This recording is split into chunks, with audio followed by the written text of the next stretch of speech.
Hello everyone, welcome to your own channel Food Tech Network.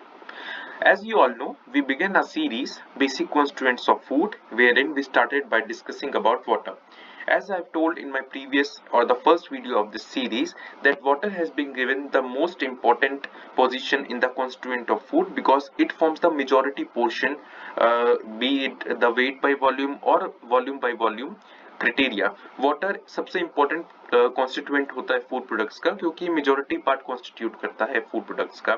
आप चाहे plant based food लें, चाहे आप एनिमल बेस्ड फूड लें या फिर आप माइक्रोबियल ओरिजिन का फूड लें, वाटर 80 to 90% वेट कॉन्स्टिट्यूट करता है हर एक तरीके के फूड का। So after knowing that why is water important and some of the physical features of water which I explained in my first video like the boiling point, the thermal terms like latent heat of vaporization, latent heat of fusion, the specific heat capacity and the complex systems which water forms such as true solution or colloidal solution or dispersion. I hope that you are already aware with the simple terms. तो first video देखने के बाद आप basic information जो है water के बारे में beginning from its chemical formula, its structure, ending to the complex systems which it form like solution, colloidal system और डिस्पर्जन, आप इन सब चीजों से अवेयर हो चुके हैं।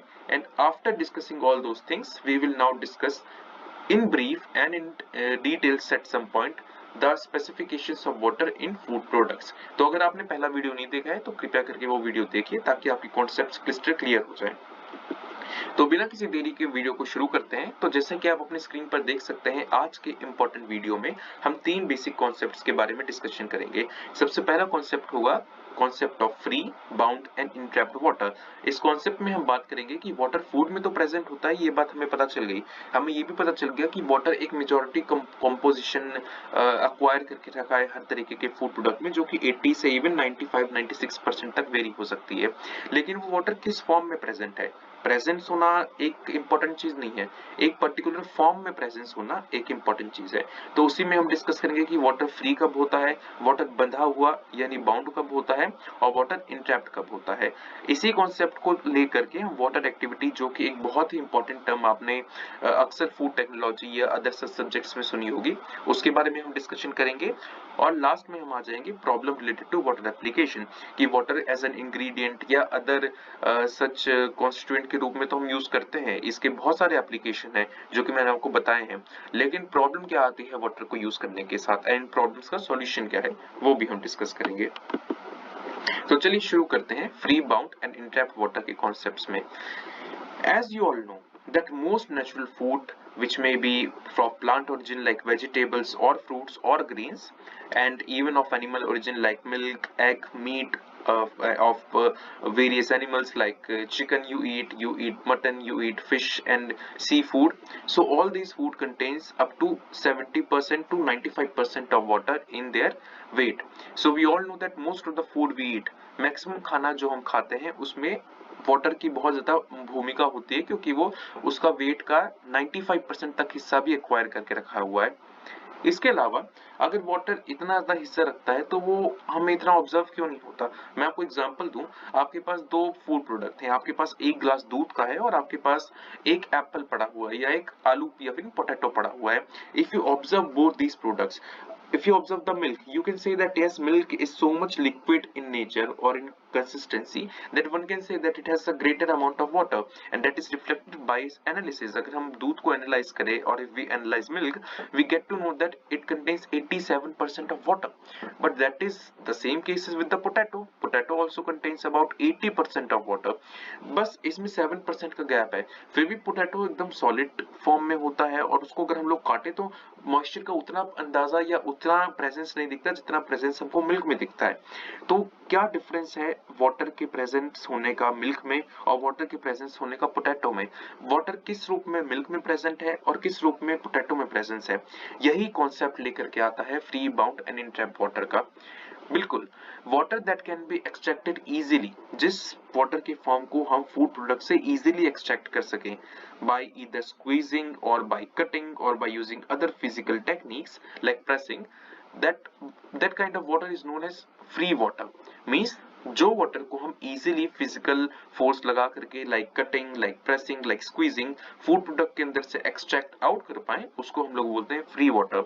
Where as the water that can not be extracted out of the food by physical methods like pressing और स्क्वीजिंग और cutting is known as bound water. So I hope कि आपको डिफरेंस समझ आया हो।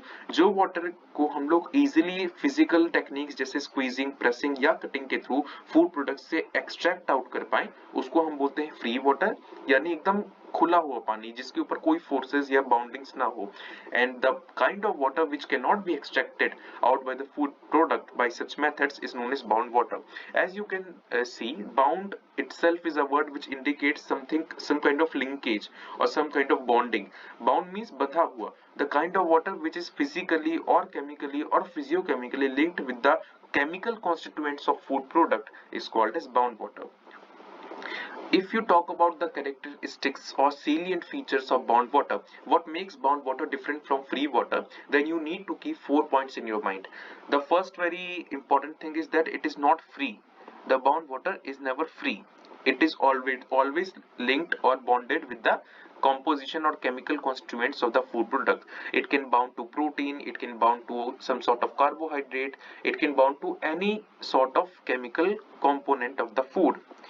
Second point, it can be frozen only at very low temperature. You know, I already told you, and even by common sense, you know that water freezes at 0 degrees Celsius or 273 Kelvin, but the bound water does not freeze at this temperature. If you have studied a colligative property in chemistry, although we will discuss about this kind of property in our series also, but colligative property are some of the properties which depend only on the solute concentration or the number of solute particles in the solution.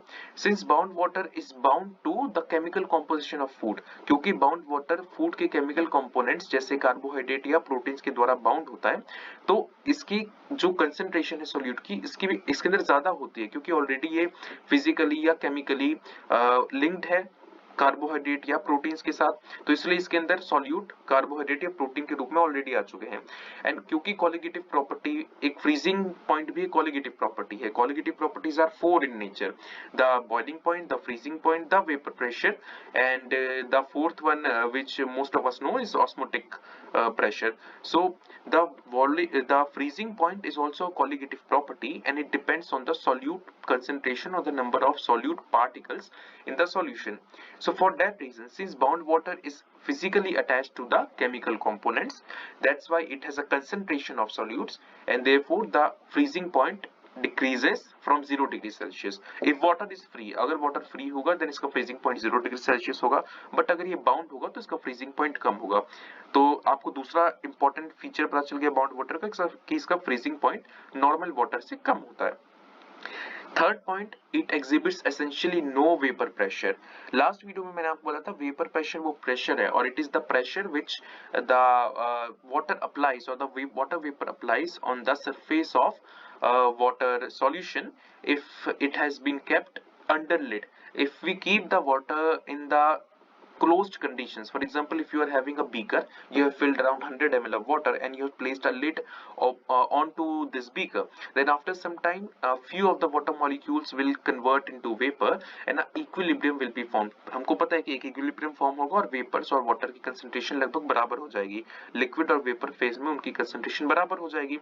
तो जो vapors जो हैं वो जो pressure, जो force unit area पर वो exert करेंगे लिक्विड फॉर्म के ऊपर, उसको हम लोग बोलते हैं वेपर प्रेशर। नाम ही सिंपल है, वेपर प्रेशर मतलब वो प्रेशर जो वेपर्स एक्सर्ट करते हो लिक्विड फॉर्म के ऊपर। And the bound water has no vapour pressure because to have some sort of vapour pressure you need to have a vapour form.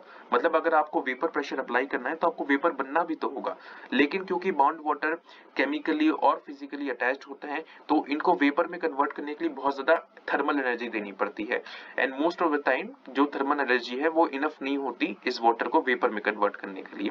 तो जो फ्री वाटर है या तो जो कि किसी भी तरीके से बंधा हुआ नहीं है वो थर्मल एनर्जी अप्लाई करने पर वो वेपर्स में इजीली कन्वर्ट हो जाता है, लेकिन जो बाउंड वाटर है उसको वेपर में कन्वर्ट करना आसान नहीं है। It has zero vapour pressure because it can not be converted into vapour. अगर वेपर बनेगा ही नहीं तो वेपर प्रेशर भी फॉर्म नहीं होगा।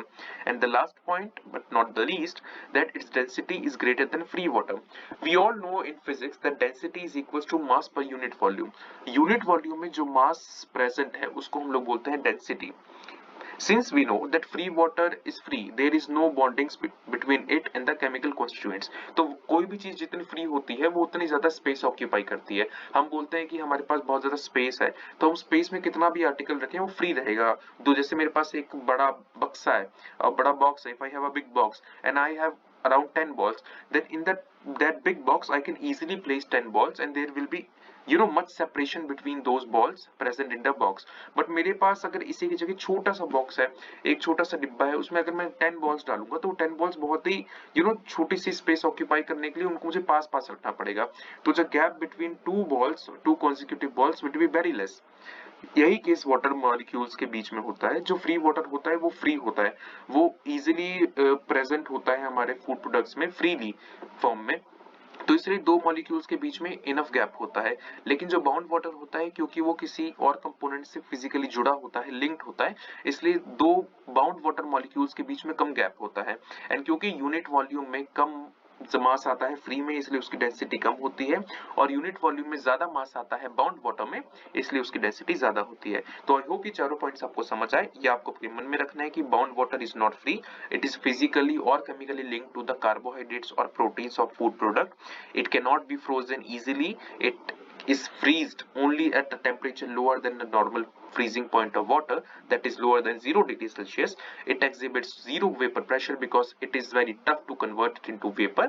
And अगर vapor ही form नहीं होगा तो vapor pressure भी नहीं होगा. And last, its density is greater than that of water because unit volume में bound water molecules ज्यादा होंगे. ज्यादा molecules मतलब ज्यादा mass, और ज्यादा मास होने के कारण मास पर यूनिट वॉल्यूम की वैल्यू बढ़ जाएगी, hence density is greater. Water molecules bind to polar or ionic sites on molecules such as starches, pectins, and proteins. Water closest to these molecules is held most firmly. The subsequent water layers are held less firmly and are less ordered until finally the structure of free water prevails. Exactly, जैसा कि मैंने आपको पहले बताया कि जो bound water होता है वो हमारे फूड के केमिकल कॉन्स्टिट्यूएंट्स के साथ फिक्स होता है। जैसे आप देख सकते हैं मेरे सामने पोटैटो या आलू की एक इमेज है आपकी स्क्रीन पर। तो aloo is a starch rich food as you all know. तो जो इसके अंदर पानी प्रेजेंट होता है या वाटर प्रेजेंट होता है वो स्टार्च के साथ फिजिकल और केमिकल बॉन्ड्स बना लेता है, जिसके कारण ये इससे टाइटली अटैच्ड हो जाता है। अब स्टार्च की जगह अगर मेरे पास फॉर एग्जांपल जैम है, जैम में जो वाटर है वो शुगर्स के साथ या पैक्टिन्स के साथ फिजिकल बॉन्ड्स बना लेता है। सिमिलरली कई मेरे पास प्रोडक्ट होते हैं जो कि प्रोटीन रिच होते हैं, for example soybean has around 50% of protein. So in that case the amino acids are linked to the water physically. तो जो फिजिकल कनेक्शन बन जाता है फूड के कंपोनेंट्स एंड वाटर का, वही रिस्पॉन्सिबल होता है बाउंड वाटर के फॉर्म को लाने में। एंड जो वाटर मॉलिक्यूल्स इन मॉलिक्यूल्स जैसे स्टार्च, पैक्टिन या प्रोटीन से जो वाटर मॉलिक्यूल सबसे ज्यादा पास होंगे, उनके और उन मॉलिक्यूल्स के बीच में फोर्स विल बी मैक्सिमम।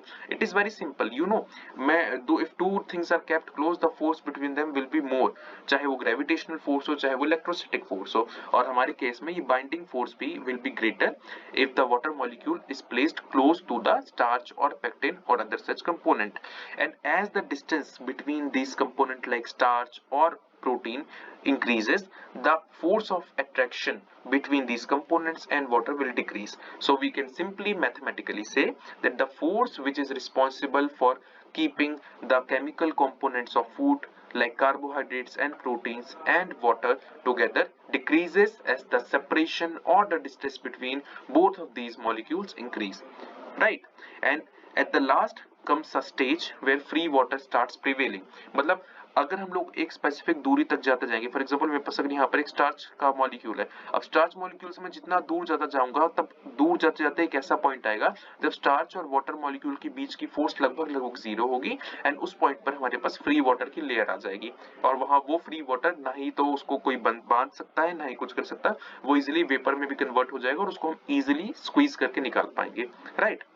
जैसे मिल्क में आप देखिए मैक्सिमम वाटर फ्री होता है, लेकिन आलू में मैक्सिमम वाटर बंधा होता है क्योंकि इसमें स्टार्च बहुत ज्यादा प्रेजेंट है।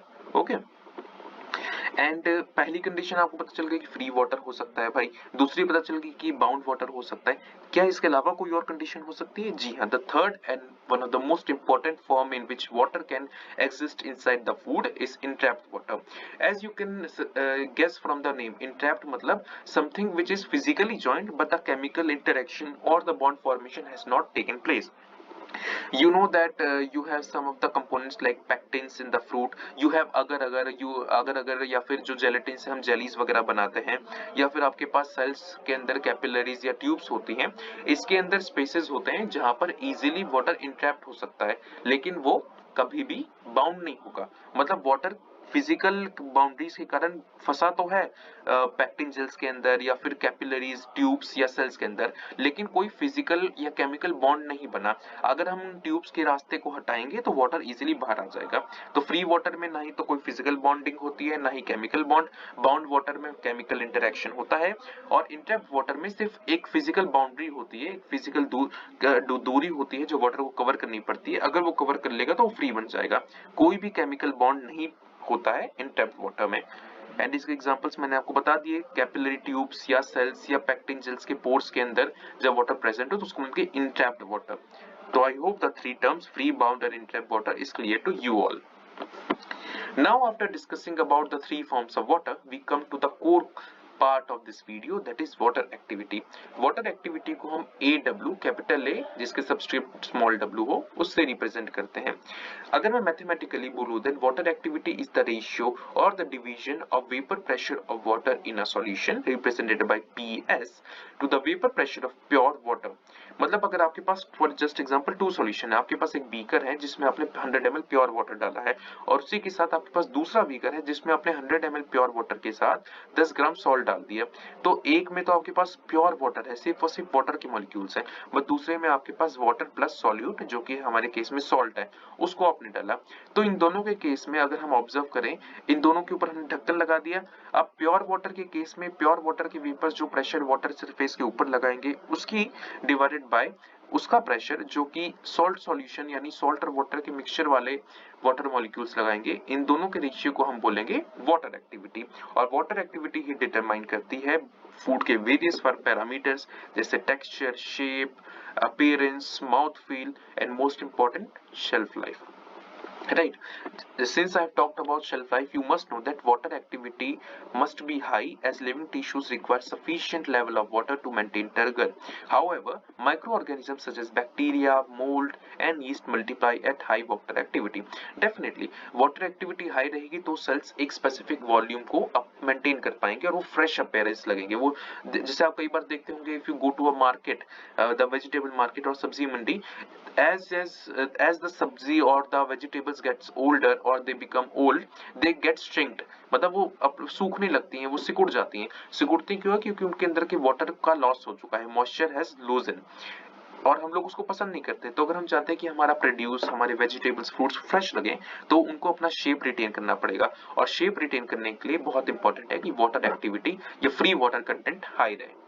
Right, but free water content high होने से ये फायदा तो होता है कि हमारे जो फूड प्रोडक्ट्स हैं उनका शेप बरकरार रहता है, बट जो दिक्कत आती है वो ये है कि माइक्रोब्स फ्री वाटर को असेस करके ग्रोथ कर लेंगे। किसी भी फूड प्रोडक्ट में, चाहे वो प्लांट बेस्ड हो, एनिमल बेस्ड हो, जितना ज्यादा फ्री वाटर होगा, फ्री वाटर मतलब जो वाटर बंधा नहीं है, जितना ज्यादा फ्री वाटर होगा उतना ही ज्यादा चांस मिलेगा बैक्टीरिया, फंगस और जैसे कि मोल्ड्स और ईस्ट को ग्रो करने के लिए। The proportionality, if I talk, the growth of microorganisms in food is directly proportional to water activity content in the food, and the shelf life reduces as the water activity increases.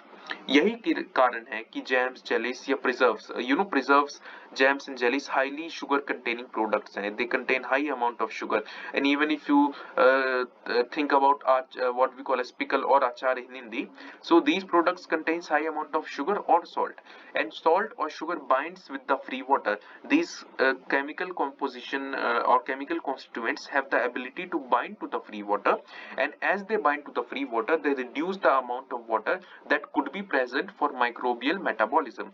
जो water या जो free water microbes use कर पाते अपने metabolism के लिए और grow करने के लिए, उस वाटर को शुगर और सॉल्ट बांध देते हैं, वो उनके साथ फिजिकल बॉन्ड्स बना देते हैं, जिसके कारण फ्री वाटर बचता ही नहीं। एंड क्योंकि फ्री वाटर बचता नहीं तो वाटर एक्टिविटी कम होती और माइक्रो ऑर्गेनिजम्स कम ग्रो होते। यही रीजन है कि आपके पास एक सेब और या फिर एप्पल आप सिंपल प्लेट में रखेंगे और उसी की जगह आप उसकी जैम बना कर रखेंगे तो जैम लंबे समय तक चलेगी, क्योंकि उसके अंदर जितना भी वाटर है वो शुगर ने मैक्सिमम अमाउंट का फ्री वाटर बाइंड कर लिया है, और क्योंकि वाटर बाइंड हो चुका है तो वो माइक्रो ऑर्गेनिजम्स यूज नहीं कर पाते और वो उसमें ग्रो नहीं कर पाएंगे। लेकिन सिंपल फ्रूट जैसे यानी कि सिंपल एप्पल में वो आसानी से ग्रो कर पाएंगे।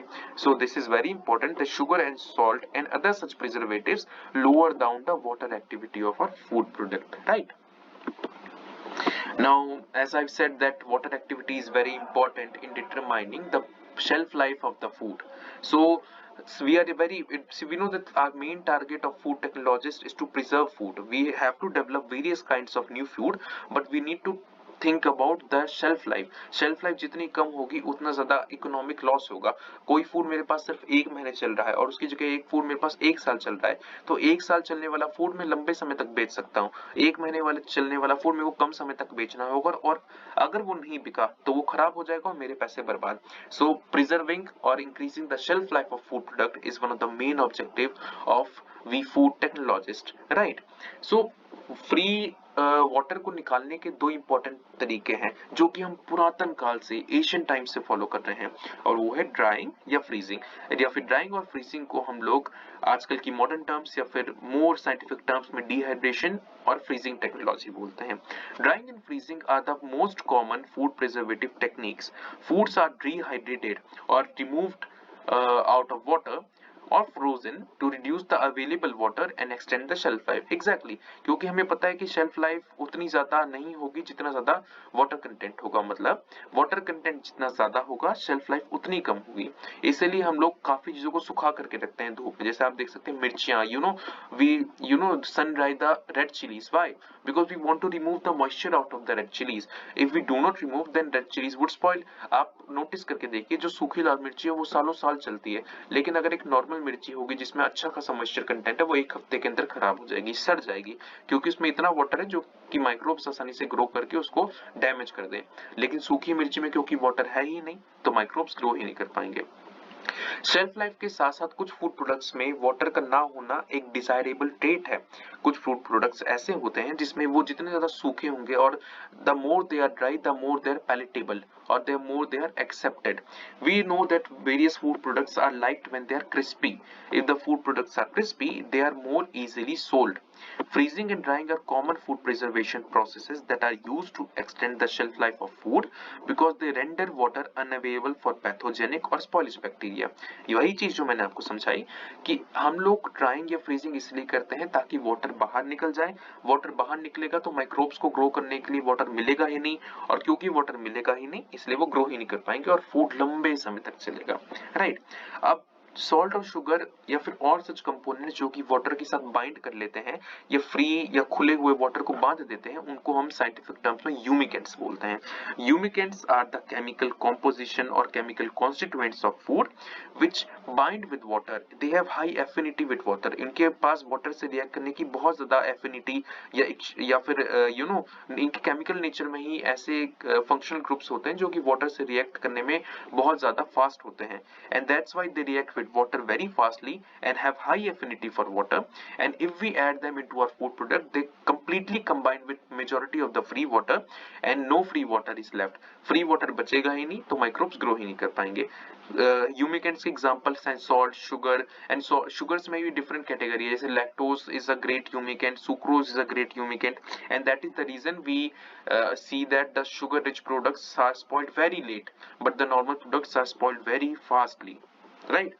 अब जैसे ये रसना का आप ऐड देख रहे हैं, this is not for advertisement, this is just to tell you कि आपके पास एक नॉर्मल संतरे का फल हो तो वो बहुत ही कम समय, विद इन फ्यू डेज वो खराब हो जाता है। लेकिन अगर हम संतरे के फल से हम उसका पाउडर बना दे, जो कि रसना या बाकी कंपनीज बनाती हैं, तो ये पाउडर सालों साल चलता है। क्यों? क्योंकि इसके अंदर से हमने पानी रिमूव कर दिया। And just for your knowledge, जो संतरे का पाउडर है वो फ्रीज टेक्नोलॉजी से बनता है। हम फ्रीज टेक्नोलॉजी के बारे में पढ़ेंगे, लेकिन इसके बारे में सिंपल बताऊं तो वाटर को पहले आइस में कन्वर्ट करते हैं, then it is remove, this ice is remove from the food product. So I hope आपको water activity and water content से रिलेटेड सारी चीजें अच्छे से समझ आई हो। अब हम आ गए हैं अपने वीडियो के last part but important part में, वाटर हार्डनेस एंड ट्रीटमेंट। जैसे कि मैंने आपको बताया that water is very important, we use water to heat the ingredients to make a specific food product like for example jam और biscuit और other things. We I told you that water is converted into steam, and steam has very high capacity to transfer the heat. It is better than the flames also. We do not use direct flame, और हम आग को direct use नहीं करते किसी भी food product को cook करने के लिए, हम वाटर को यूज करते हैं स्टीम में कन्वर्ट करके, क्योंकि steam is gentle and has high heat transfer capacity, वो ज्यादा हीट ट्रांसफर करता है as compare to flame. But water को हीट करने के कारण बहुत ज्यादा दिक्कत हमें मिलती है। जैसे कि आप देख सकते हैं ये ट्यूब्स में एक सॉल्ट की मोटी सी लेयर पड़ गई है, और ये कॉइल, ये हीटर की हीटिंग कॉइल में भी बहुत मोटी सी लेयर हो गई है। ये होती क्यों है? इस चीज को समझने के लिए सबसे पहले वाटर की inherent property, that is water hardness, you need to understand that. If I talk scientifically, then the hardness of water is measured in parts per million, यानी 10 लाख भाग में एक भाग, और in grains. What is grain? Grain is equivalent to 0.064 gram of calcium carbonate. Now coming to the main part, I will tell you that water या फिर पानी के अंदर बहुत सारे सॉल्ट्स प्रेजेंट होते हैं। जो पानी हम रिवर से लेकर के आते हैं या किसी भी सोर्स से लेकर के आते हैं, उसके अंदर कैल्शियम और मैग्नीशियम के डिफरेंट सॉल्ट्स प्रेजेंट होते हैं, जैसे calcium, magnesium, bicarbonate, carbonate, sulphate, nitrate. अब जिस पानी में ये सॉल्ट्स प्रेजेंट होते हैं उसको हम लोग बोलते हैं हार्ड वाटर, एंड जिस पानी में ये प्रेजेंट नहीं होते उसको हम लोग बोलते हैं सॉफ्ट वाटर। तो क्योंकि हम लोग को मेजर कैसे करना है, मैंने बोल दिया कि हाँ भाई इस पानी में इस पानी को मैं हार्ड वाटर बोल रहा हूँ, इस पानी को मैं सॉफ्ट वाटर बोल रहा हूँ, but what is the basis of calling a particular kind of water hard और soft? The basis is nothing but the calculation of the amount of salts present. हम किसी भी पानी के सैंपल के अंदर प्रेजेंट सॉल्ट्स को कैलकुलेट करते हैं और फिर इसको क्लासिफाई करते हैं कि ये हार्ड है या सॉफ्ट है। जैसे कि आप अपनी स्क्रीन पर देख सकते हैं, जो सॉफ्ट वाटर होगा उसके पास से 1 से 4 ग्रेन्स पर गैलोन होगा। Gallon is a unit of volume, मतलब एक गैलोन वॉल्यूम में से 1 से 4 ग्रेन्स कैल्शियम कार्बोनेट का सॉल्ट प्रेजेंट होगा, तो हम उसको सॉफ्ट वाटर बोलेंगे। अगर तो ये वैल्यू 11 से 20 ग्रेन्स पर गैलोन तक पहुंची, then we call it hard water, right. And जो सॉफ्ट वाटर होता है उसमें जो 1 से 4 ग्रेन्स पर गैलोन है, इसमें भी मैक्सिमम अमाउंट तो ऑर्गेनिक मैटर का ही होता है। ऑर्गेनिक मैटर यानी कार्बन बेस्ड मैटर, जो कि लिविंग कॉन्स्टिट्यूएंट से आता है, उसके कारण होता है। लेकिन हार्ड वाटर में 11 से 20 ग्राम गैलोन सिर्फ और सिर्फ मिनरल्स का प्रेजेंट होता है। तो आप समझ लीजिए कि hard water is around 5 to 6 times greater in the salt composition than compared to soft water. Now water की हार्डनेस दो तरीके की होती है। मैंने बता दिया आपको कि भाई सॉल्ट्स प्रेजेंट होते हैं, पर ये सॉल्ट्स भी दो फॉर्म में प्रेजेंट हो सकते हैं। अगर तो bicarbonate, you can see on your screen, calcium या मैग्नीशियम बाइकार्बोनेट्स प्रेजेंट हो, that is CaHCO3 twice and MgHCO3 twice, then we call it temporary hardness. जैसा कि नाम सजेस्ट कर रहा है, you can easily guess, temporary means which is not forever, it is for short time, then it's called as temporary. So why do we call a hardness temporary? This is because the calcium and magnesium bicarbonates precipitate out. इसको अगर हम लोग उबालते हैं या फिर इसको heat treatment देते हैं, तो बाइकार्बोनेट्स कैल्शियम या मैग्नीशियम के प्रेसिपिटेट के फॉर्म में बाहर आ जाते हैं, एंड ये प्रेसिपिटेट केमिकली कैल्शियम के कार्बोनेट्स या मैग्नीशियम के कार्बोनेट्स होते हैं। मतलब कैल्शियम या मैग्नीशियम के बाइकार्बोनेट्स को अगर हम लोग हीट करें, या फिर जिस वाटर सैंपल में ये कैल्शियम या मैग्नीशियम के बाइकार्बोनेट प्रेजेंट है, अगर हम उस वाटर सैंपल को हीट करते हैं दोस्तों, तो वो कन्वर्ट हो जाएगा कार्बोनेट में। So the conversion is getting from bicarbonates to carbonates, and these carbonates are not soluble in water and they come out of it. And in case of permanent hardness, they do not come out, because that is the case with the sulfates and nitrates. If you heat the salts of calcium containing sulfate or nitrate anion like calcium sulfate, magnesium sulfate or calcium or magnesium nitrate, they do not precipitate out by boiling or heating. That's why that is called as permanent. So हमको उनका chemical treatment ही करना पड़ता है, जैसे कि ion exchange resins का use करना पड़ता है या फिर कुछ केमिकल एसिड्स डालने पड़ते हैं जो कि इन सल्फेट्स या नाइट्रेट्स को निकाल पाए। लेकिन अगर ये बाइकार्बोनेट होंगे तो ये इजीली से उबालने से ही निकल आएंगे। अब जो दिक्कत होती है वो टेम्परेरी हार्डनेस के कारण ही होती है, जैसे कि आप इन ट्यूब्स में देख सकते हैं या इन पिक्चर्स में देख सकते हैं, इनके थ्रू हमने टेम्परेरी हार्ड वाटर फ्लो करवाया। और क्योंकि हार्ड वाटर को हम लोग किस फॉर्म में फ्लो कराते हैं, हम कुकिंग के लिए यूज करते हैं, तो उसको हम लोग हीटेड फॉर्म में फ्लो कराते हैं, स्टीम बना के फ्लो कराते हैं। तो जब हम वाटर को कन्वर्ट करते हैं लिक्विड से वेपर में या फिर सिंपल वाटर से स्टीम में, तो टेम्परेचर 100 डिग्री सेल्सियस या उससे भी ज्यादा हमें रेज करना पड़ता है। और ये टेम्परेचर इन कैल्शियम या मैग्नीशियम बाइकार्बोनेट्स को, जो कि नेचुरली इस वाटर में प्रेजेंट है, प्रेसिपिटेट आउट करता है। तो गर्म तापमान होने के कारण ये जो सॉल्ट्स हैं ये प्रेसिपिटेट आउट होते हैं, they precipitate out of water and they get sticked to the boundary of the tubes और the rods through which it is flowing. Understood? तो ये जो बाइकार्बोनेट्स जो कि कैल्शियम या मैग्नीशियम के सॉल्ट्स हैं, अगर हम इसको हीट करेंगे तो फिर ये प्रेसिपिटेट आउट हो जाएंगे और ये जाकर के चिपक जाएंगे हमारे रॉड्स या फिर ट्यूब से। एंड ये चिपकते चिपकते इतने मात्रा में प्रेजेंस हो जाएंगे इनकी कि ये पूरे ट्यूब को ब्लॉक कर देंगे। जैसे आप देखिए शुरू में यहाँ पर सिर्फ इतनी सी लेयर पर ये फैले होंगे, आउटर रिंग में ये फैले होंगे, but with the passage of time they get accumulated over and over and they formed a thick ring, and because of this thick ring after some time the tube will be blocked and our process would stop. So just to avoid these things we need to convert the hard water into soft water, or we need to chemically filter out the precipitates before they enter the tubes. So I hope you understood today's video. In today's video we talked about the forms, the three major forms in which water can be present inside our foods, that is free, entrapped and bound water. Water activity, how water activity depends on the amount of free water, and how the water activity determines the texture, shape, palatability, mouthfeel and most important shelf life of food. I told you that microorganisms need high water activity to grow. The lesser the water activity or the lesser the free water content in the food, the more stable the food would be, as microbes will not find a chance to grow over it. And the more the water activity would be, the less stable and less shelf life contained would the food be, right?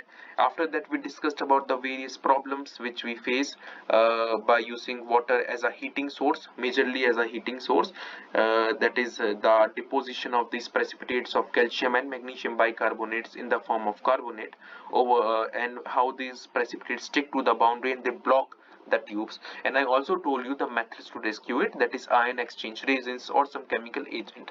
तो I hope आपको आज की video पसंद आई हो। Please come and watch the next video. तब तक के लिए thank you, bye bye, good bye.